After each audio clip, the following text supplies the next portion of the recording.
There's some more crab in your hair, sweetheart. I tell you I love your food. I just don't love Review the bloody book! For God's sake, stop being a bloody snob! Review the bloody book. Okay. Time. Woo, hallelujah! But there's worse yet to come. I'm not going to take it from her, so I'm just going to give her a hard time. Were you not becoming vicious and personal to Donovan? Are you called him pretentious? I'm calling you pretentious. I can take that, sweetheart.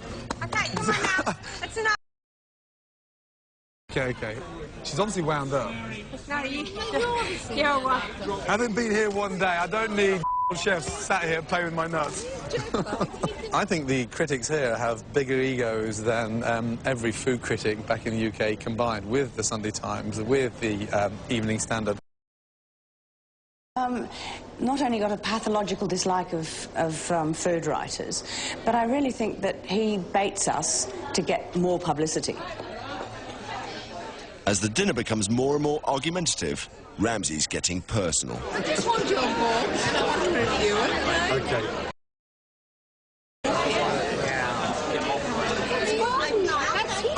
That's the way that he is. That's why he's so fucking famous. No. He's a shithead. He's not going to be nice to you. He's not going to be nice to you just to get good money. I may stay for that. Give me a bloody book, darling. I thought you said you've got it, you were about to review it. No one has sent me your book. I'd pay you money to slate it, you know that. No one has sent me your book. It has not turned up on my desk. Can I ask one request before we close the conversation? Yes. Throughout my demonstration tomorrow, there's no swearing. It puts me off when I'm trying to demonstrate. Day 3, and off to Sydney. What? Oh, shit. Too much money, not enough sense. Yeah, that's fine. That's champagne, but the shoe bag, come on. Ramsay's straight off the plane and into a shoot to promote his book with famous photographer Jeff Lung. Still jet-lagged and having spent a hectic weekend in Brisbane, Ramsay's set for another spate with a critic. And he's found his match in Sue Fairley Cunningham. They start to argue about an Australian chef that Sue says Ramsay wouldn't let into his restaurants. Bullshit. I mean, I haven't got a clue what you're on about. Because, I mean, so you sent me a fax. No, I didn't send you a fax. So who made the point of contact? One of your friends rang you and they said, you just said you didn't have room. Well, tell me who it is and I'll tell you whether it's true or not. Because I haven't got no recollection of that at all. Who's the chef? Neil Perry. The man with a ponytail? I can't remember that. It's a pity. Someone said, I don't give a flying fuck. That wasn't very fair. That does not sound like me. Although Ramsay denied knowledge of the incident to Sue Fairley Cunningham's face, the truth is a bit closer to the bone. The place was completely full. So I said, is that Australian chef with a long ponytail? He said, yeah, that's right, that's him. I said, tell him to fuck off. Sorry. So why didn't you tell her the truth? Why did I tell her the truth? She knows the truth, girl. Winked at her. She knows the truth. I just don't like. I just don't like being put over a barrel like that. She's talking out of a bloody pinstripe ring piece. Will Ramsay get his revenge on the food critics? And amidst the pressure of his book tour, how can he cope with a female stalker? But will the stress of misbehaving take its toll?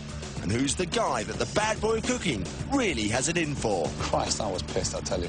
Ramsay's whirlwind tour of Australia continues. The thing that intimidates me is that kind of feeling that, 12,500 miles away from your hometown, that you're just as popular over here as you are back in the UK. Popular, with 80 interviews in 7 days, Ramsay's making quite an impression. Gordon Ramsay, nice to have you.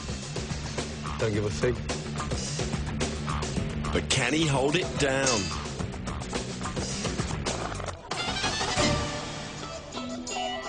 Day 4, Sydney, and the crammed schedule is beginning to take its toll on Ramsay. At a literary dinner that evening, Ramsay bumps into an old enemy, food critic Cherry Ripe. Ramsay's determined to provoke an argument, and his after-dinner speech is the perfect opportunity as Cherry takes the bait. Do you think that people will be able to go home, buy this book tonight, go home, open it and cook from it successfully? Yes, I mean, of course I do. I think it's... I mean, they've got a wonderful... There's a pea and ham soup, things like cherry soup with... cherry soup. Cherry soup with some real shitty Mars bar chopped up on top of it. This time, Ramsay's gone too far. After dinner, there's a full-blown incident in the hotel lobby. Good.